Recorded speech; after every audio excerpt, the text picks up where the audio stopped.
Hi everyone. We have been working on a way to improve the process for giving us names for students who aren't completing their e-learning. So instead of typing up a bunch of directions, I thought I'd just walk you through this. Hopefully you should find it pretty simple and definitely easier for everybody to use.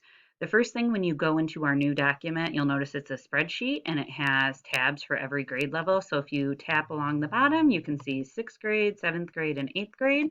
So you're just going to find the tab for the grade level of the student that you have, and you are going to record their name if they are missing a lot of work for you.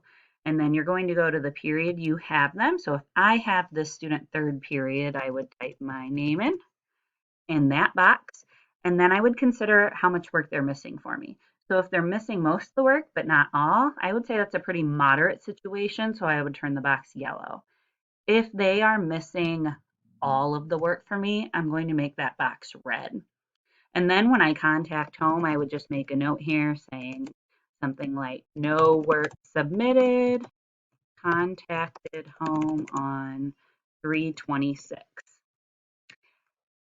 Then you can enter other students, or perhaps you might log in and see that another teacher has already entered the name of your student.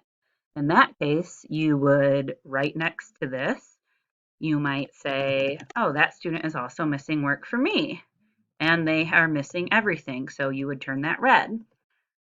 If they're missing some work, I might make it yellow, and then I would just add a note to this as well. I would say, all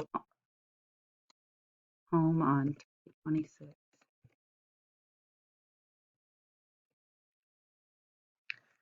What's great about this is when the administrators and counselors see this, we can see students who are missing multiple things from multiple classes or everything from all classes. And then that's when we will go in and we can start making calls for those students who are not doing work across the board. If you have a student that you talk to their parent and then they went back and they did all their work, another great thing about this new way is you can go right into the spreadsheet and you can simply remove your name from an area of concern.